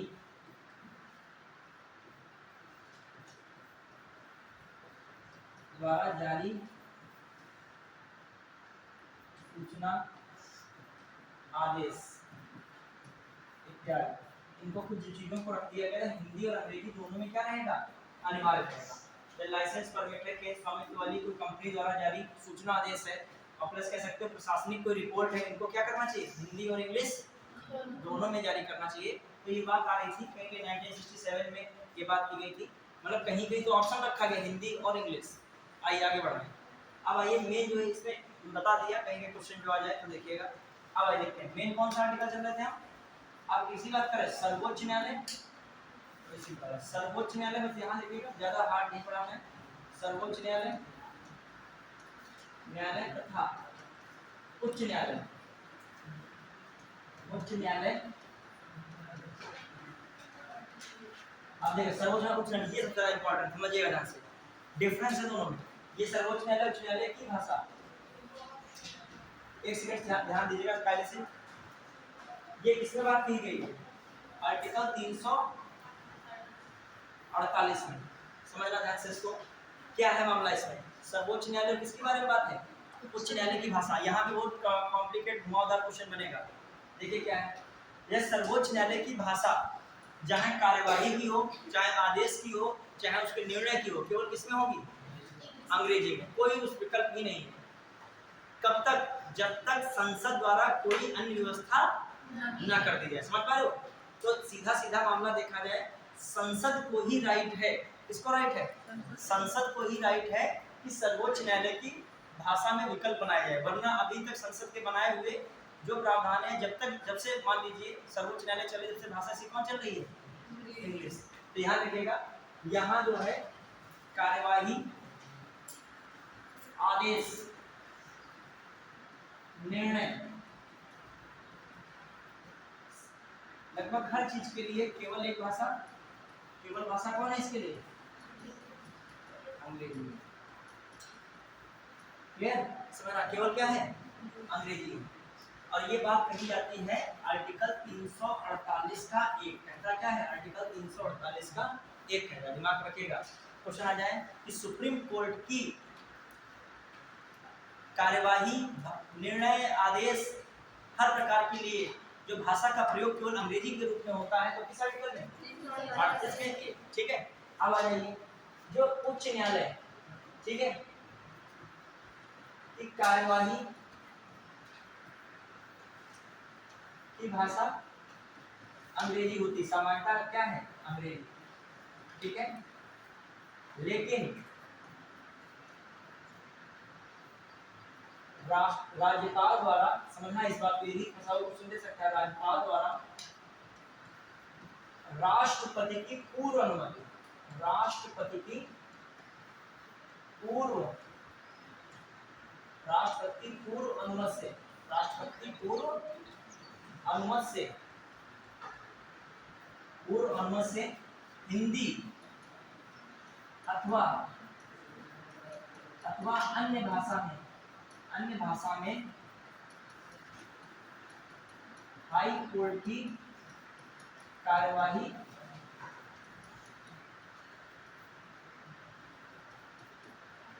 हाई कोर्ट की कार्यवाही की भाषा हो सकती है, अथवा अन्य भाषा में हाई कोर्ट की कार्यवाही हो सकती है।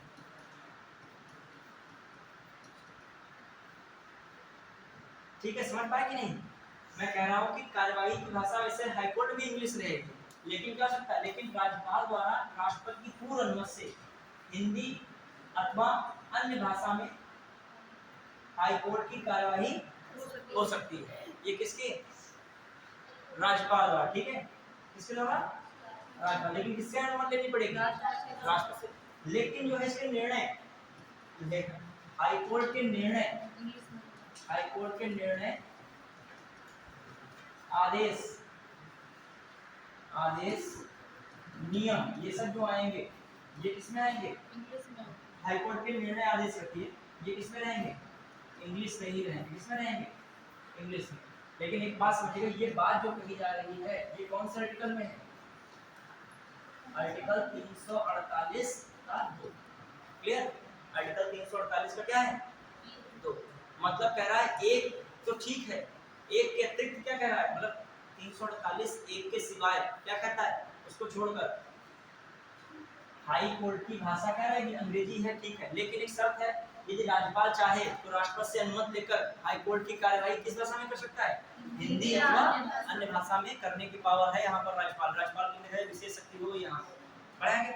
चलिए ये किसमें 348 के 2 में है और यही कुछ बातें बताई गई हैं राजभाषा अधिनियम। कौन बताया, किसने बताया क्या?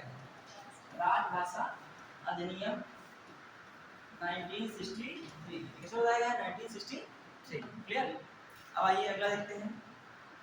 अच्छा तुम लोग जो रजिस्टर की गति जब बढ़ जाती है तो हमें अपने टेस्ट समय बढ़ जाता है, ठीक है? हाँ, हम रजिस्टर से संकेत कर लेते हैं और उनके चार्जर से 10 चार्जर दूरी में रहते हैं, ये भी एक संकेत रहते हैं। टाइम पता करते थे लोग कि ये बाहर हो रहा है, ठीक है? आइए अब जो है जल्दी से बता दें तो टाइम ओवर हो जाएगा। अब आइए देखते हैं फिर आर्टिकल कौन सा आ गया? आर्टिकल किसमें बातें की गई हैं? अच्छा एक चीज और साथ ही साथ हम साथ में ही बता रहे हैं जो अधिनियम है, ठीक है? कोई जो है अधिसूचना है, ठीक है? साथ में अधिनियम, ये किसके? संसद के अधिनियम अधिसूचना किसमें रहते हैं? अंग्रेजी भाषा में। जो संघ की सभी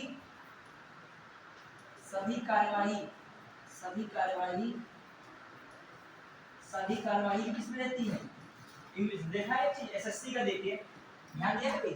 संघ की सभी कार्यवाही जो भी किसमें है, देखिए एसएससी का कोई लेटर जारी होता है कोई विभाग से, होम मिनिस्ट्री का, किसी मिनिस्ट्री से, देखा है सब में क्या रहता है? इंग्लिश में रहता है। तो मैं कह रहा हूँ संघ की सभी कार्यवाही किसमें रहती हैं? इंग्लिश में रहती हैं।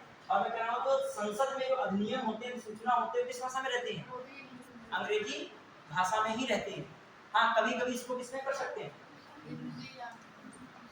हिंदी में कर सकते हैं, लेकिन प्रायोरिटी किसमें रखा जाता है? इसको मेन प्रायोरिटी किसमें रखी जाती है?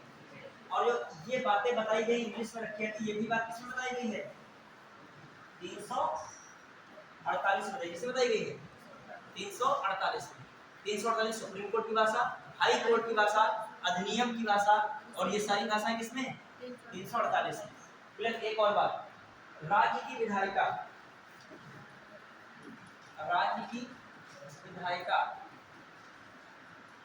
के भी जो अधिनियम है, आदेश है, ज्यादातर किसमें रहते हैं? इंग्लिश में रहेंगे। किसमें रहेंगे? अंग्रेजी, ठीक है?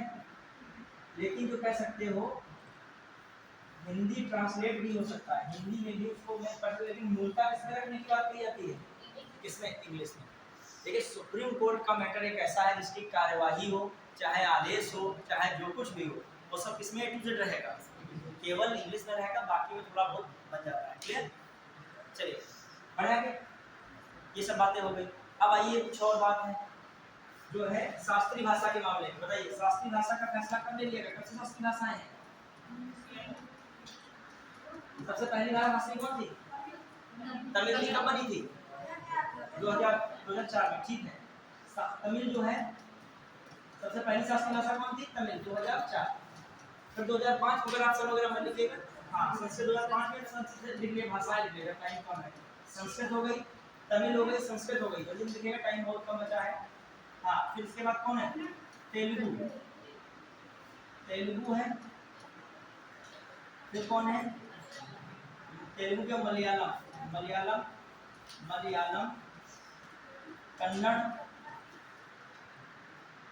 कन्नड़ हो गया, ठीक है? कन्नड़। फिर उड़िया,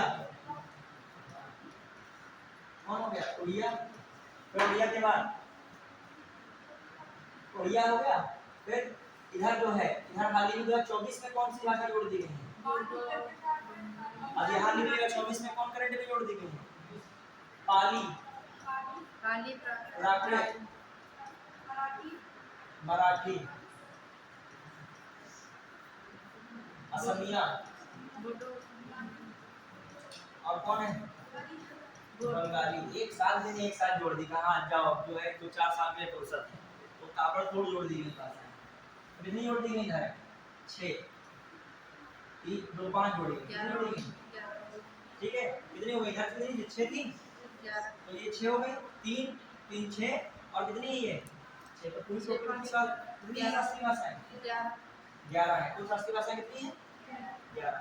फिर ये 5 5 6 11 क्लियर, याद रखिएगा शास्त्रीय भाषाएं जो गई। अब आइए थोड़ा सा संविधान संशोधन भाषाओं संबंध में देखते हैं। आईएएस 2024 के प्री में पूछा गया था 71वां संविधान संशोधन से। आईएएस 2024 के प्री में क्वेश्चन आया था 71वें संविधान संशोधन से भाषाएं दे दी गई थी। इसमें कहा था कि कौन सी भाषा नहीं जोड़ी गई है, ठीक है, वो बताना था आपको। चलिए बढ़िया पढ़े। चलिए अब आइए कुछ बातें हैं जो 8वीं अनुसूची में 8वीं अनुसूची में मूलतः 14 भाषाएं थी। कितनी भाषाएं थी 14 भाषाएं थी। लेकिन टाइम टाइम पे संविधान संशोधन हुए। एक कब हुआ सबसे पहला 21वां कब हुआ बताइए 21वां कब हुआ CAA 1967।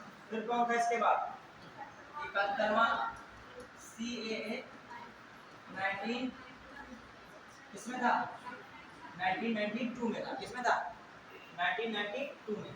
फिर ये किसमें आया था बताइए किसमें था 2003 था 2011 है बताइए। ठीक अब बताइए 2003 अब इसमें से क्या करना है। सबसे पहले इसमें कौन हिंदी जोड़ा गया, कौन जोड़ा गया हिंदी। इसमें कौन नमक 60 करने दिमाग से बना रहे नेपाली, फिर मणिपुरी और कौन है कोंकणी है और फिर इधर आ जाइए बोर्ड मास ठीक है। तो एक बोडो डोगरी और कौन है मैथिली और कौन है संथाली। कौन है संथाली, तो दिमाग में रखिएगा। तो ये भी हो गया क्लियर बढ़िया। चलिए अब आ जाइए अगला देखिए टाइम कितना रहता है। हाँ अब लिखिएगा 300 कौन सा आर्टिकल है 300। आइए आर्टिकल पे बैठो। हाँ अब कौन से हम लोग वहां पे देख रहे थे 300 कितना तक हुआ था 47 हुआ था 348 में 348 में क्या कहा जा रहा है समझिए। तो 347 होगा 348 में हो गया ना 349। 300 कौन है 49 में क्या हो सकता है भाषा संबंधित नियम अधिनियमित नियमित करने की प्रक्रिया करने की क्या है प्रक्रिया ठीक करने की क्या है प्रक्रिया। भाषा संबंधित नियम अधिनियमित करने की क्या है प्रक्रिया ये बताई गई है। और 300 आपके लिए क्या है 49 हो गया 350 और फिर 350 ए और 350 बी अलग अलग है। अरे 350 में क्या है 350 में क्या है जो 350 में बताया गया है शिकायत निवारण हेतु शिकायत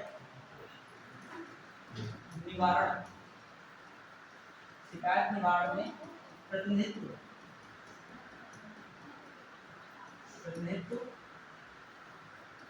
हेतु भाषा का प्रयोग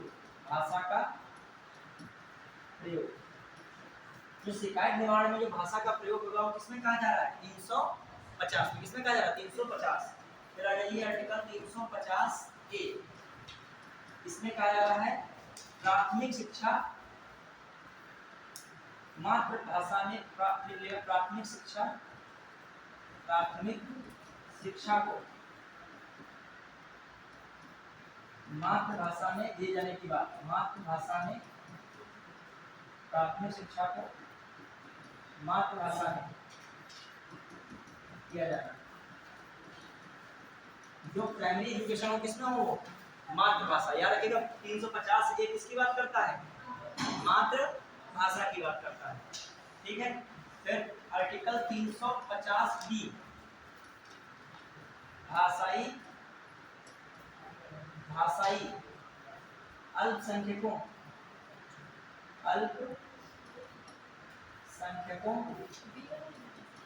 के लिए विशेष पदाधिकारी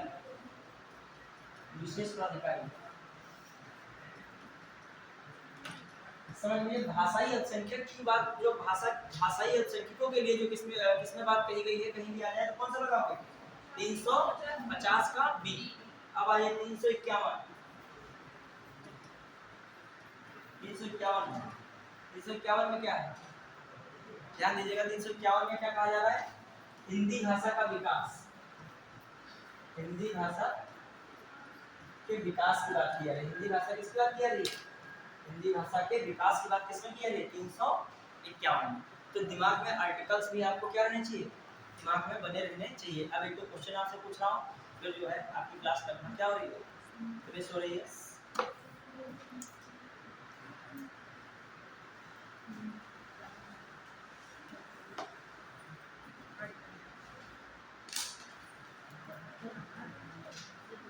ठीक, बताइएगा। देखना क्वेश्चन आया यूपी पीसीएस 2023 में क्वेश्चन आया था, मतलब पिछला पीसीएस में मैंने भी मेंस दिया था, शायद आप लोगों ने भी दिया हो। 2023 में क्या क्वेश्चन था? पहला क्वेश्चन है, आप लोग बताइएगा, ठीक है। लिखा है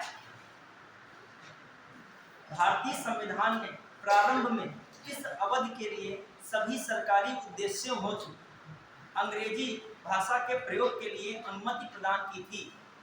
भारतीय संविधान ने प्रारंभ में किस अवधि के लिए सरकारी उद्देश्यों हेतु अंग्रेजी भाषा के उपयोग के लिए अनुमति प्रदान की थी? 10 वर्ष, 20 वर्ष, 5 वर्ष, 15 वर्ष। देखिए मैं क्योंकि क्वेश्चन से गुजरा हूँ बहुत ज़्यादा, तो मैं जो है हर टॉपिक को दिमाग में रखता हूँ। भाग्य आपकी अच्छी थी तो ये आया, मान लीजिए जिसने नहीं पढ़ा तो 15 भी ना कर पाए, ये भी तो हो सकता है। मान लीजिए क्वेश्चन हमने पूछा, आप 15 बता रहे, इसलिए बता रहे कि मैंने क्या किया है, पढ़ाया है ना। चलिए अगला, ये 2023 में आया था। फिर अगला क्वेश्चन आया, आराम से बताइएगा, ये भी राजस्थान विशेष में आया था। भारतीय संविधान के किस अनुच्छेद में राज्य की राजभाषा या भाषाएं अपनाने की प्रक्रिया है?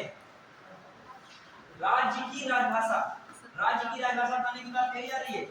ऑप्शन दिया है 343, 344, 345, 346। बताइए, समझ रहे हो कि नहीं? बताइए, ये आर्टिकल उठा रहा है, समझ रहे हो? रटने वाले बच्चे वहाँ फिर मतलब जो है पढ़ेंगे टॉपिक में क्या, तभी मैंने सारे आर्टिकल आपको पूरे A to Z दिखाए। 345 से 343 में क्या था? संघ की भाषा। फिर 344 में कार्यवाही जो है, 344 में क्या था? संसद आयोग और संसदीय समिति। और फिर 345 में क्या था? राज्य की राजभाषा। फिर आइए अगला क्वेश्चन,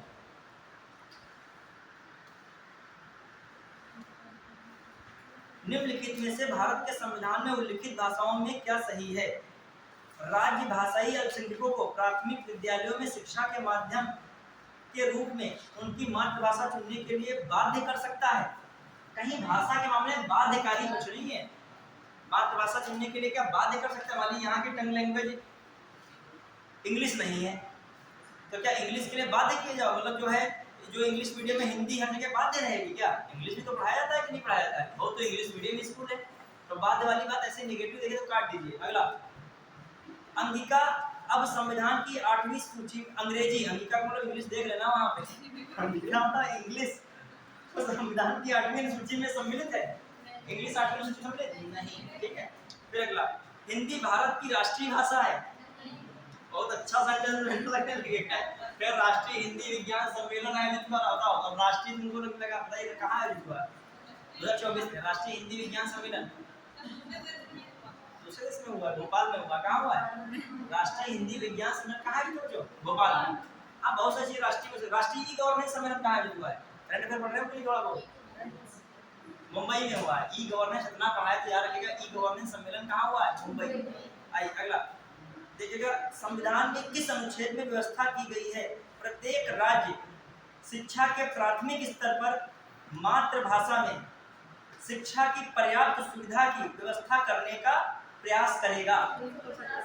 अब कई सारे ऑप्शन दिए, देखिए बताइएगा 349 दिया, 350 दिया, 350 ए दिया, 351 दिया। 350 क्यों आर्टिकल में सारे लिखा है, इसीलिए पता नहीं कौन है। 345 बीच का पूछा गया, 350 बी कुछ ए पूछ लिया गया, अब पता नहीं कौन सा आर्टिकल और पूछ लिया जाए।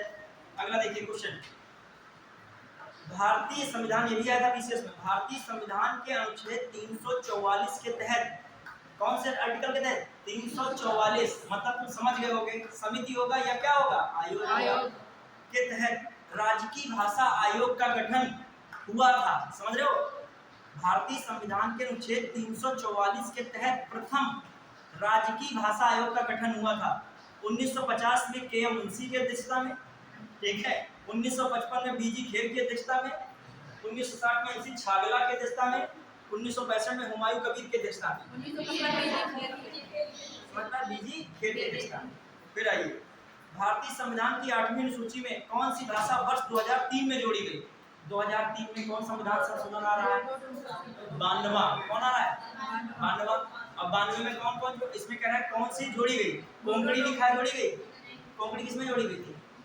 71 वाले, और कब 71? 1992 में, ठीक है, तो हटा दीजिए, तो ये भी नहीं होगा। फिर अगला सिंधी कब जोड़ी गई? 21वें संविधान संशोधन 1967 में, ये भी नहीं जोड़ी गई, क्योंकि आपको बताना है कौन सा, 1992 वाला, 2003 वाला। फिर अगला है मणिपुरी, बोडमास, ये भी नमक में आ रहा था, ये 91 संविधान, ये कौन सा 71वें वाले में, ये भी नहीं है। तो कौन बचा? संथाली। संथाली किसमें जोड़ी गई? कहाँ गया है, तो उसमें चला गया होगा बैग में। तो संथाली किसमें जोड़ी गई थी यार? ये लिखा है किसमें संथाली जोड़ी गई? 2003 में। आईएएस में आया है 2024 में, इसी से क्वेश्चन। उसमें आईएएस में किससे पूछा क्वेश्चन था? प्रीवियस ईयर में लिखा था 71 में। समीक्षा अधिकारी 2021 का हुआ था, उसमें भी इससे क्वेश्चन आया था भाषा। तो 3 आर्टिकल याद करो, याद करने का तरीका बता रहा हूँ। एक इधर नमक और बॉडमास याद कर लेना, नमक और बॉडमास।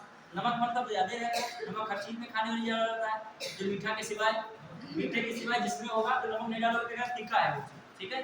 अब आ जाइए अगला, तो नमक हो गया, नेपाली मणिपुरी कोंकणी। फिर बोडमास, एक मच्छर वाला बोडमास आता है, लगा है। बोडोमास का क्या आता है? क्रीम टाइप में, ठीक, जंगल में जो है मच्छर लगाते हैं लोग, ठीक है। और एक होता है बोडमास मैथ वाला, मैथ वाला, ठीक है, यानी bracket, of, divide, multiply, addition, subtraction, जो है सब्सट्रैक्शन, ये आता है कि नहीं? तो ये वाला बोडमास याद कर लो। आइए, तो अब देखो दूसरा तरीका मैंने क्या बताया, 2171 क्या होता है? 92 होता है। याद करने का तरीका 91 कभी तो जीवन में नहीं भूलोगे, यदि इसको याद कर लिए तो 91 जीवन में नहीं निकलेगा तुम्हारे से। दोनों को जोड़ लेते हैं, क्या बन जाता है? मैथ इतनी तो आती है ना, इकाई है। बहुत सारे मैथ में क्वेश्चन यूनिट डिजिट से काट दिए जाते हैं, ठीक है। चलिए आइए, फिर देखा है, ये 92 दिया है तो ये ठीक आएगा। 92 सिस्टम पूरी चैन बनी है, मैं तो ऐसे याद किया हूँ, ठीक है। और वो आपको बता रहा हूँ, फिर आगे का एक बस याद करना एक्स्ट्रा, बाकी तो सब अपने आप बनते रहते हैं। 21, 71, 92, फिर 92, फिर 2003।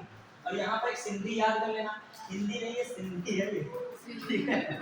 और ये क्या है? नमक है, और ये बोडमास, ठीक है। आइए एक दो क्वेश्चन और बचे बस। हाँ, बस एक क्वेश्चन पूछ लें। कौन सी भाषा संविधान की 8वीं अनुसूची में सम्मिलित नहीं? छत्तीसगढ़ 2018 में आया था, छत्तीसगढ़ 2018 में आया था। कौन सी भाषा संविधान की 8वीं अनुसूची में सम्मिलित नहीं है? बताइए। अंग्रेजी, हिंदी, उर्दू, संस्कृत, सभी बता दोगे।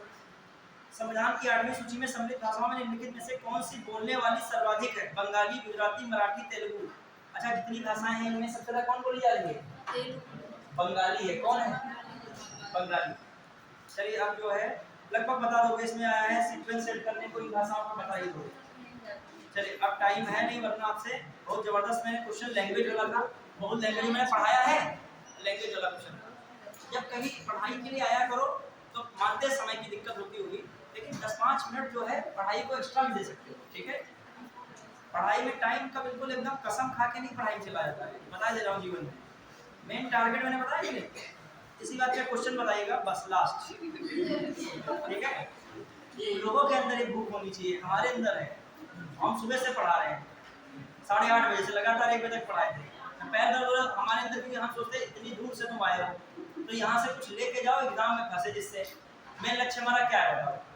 एग्जाम में फंसाना है, मेन बात है ये। ठीक है, एक क्वेश्चन बताइएगा और इसमें तुम लोग परेशान होते हो। अरे पढ़ाई तो ऐसी चीज है, मान लीजिए कोई समस्या हो सकती है यार, लेकिन सब स्टूडेंट को रहा मेरे पास 5-6 ज्यादा भी बैठ सकते हो, क्या है। एक क्वेश्चन बताइए, बहुत अच्छा है। 1 2 3 लास्ट क्वेश्चन है। 1 2 3 4 1 2 हमने असल में कभी टाइम देके पढ़ाई की नहीं है ना, तो हम एकदम वो नहीं मिनट प्लस सेकंड और फिर नैनो सेकंड में चले जाते हो। ठीक है, अब आइए 1 मिनट बचा है क्वेश्चन। देखो 1 2 3 और ऑप्शन है 1 2 2 3 और 1 3 और ऑल। ठीक है, ऑल क्लियर।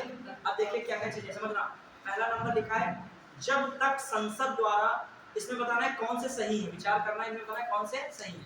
पहला लिखा है जब तक संसद द्वारा अन्य व्यवस्था को न अपनाया जाए, उच्चतम व प्रत्येक उच्च न्यायालय की कार्यवाही केवल अंग्रेजी भाषा में होगी। समझना इस बात को क्या लिखा जा रहा है।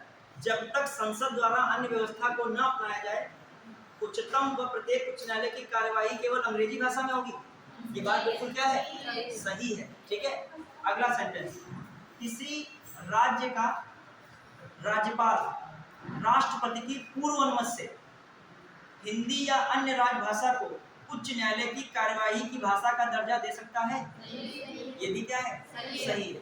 क्लियर, ये भी क्या है, सही है। तो दोनों बातें क्या हो रही, सही। देखा, न्यायालय के निर्णय आज्ञा आदेश केवल अंग्रेजी में होंगे जब तक राष्ट्रपति अन्य व्यवस्था ना कर दें। गलत है ये।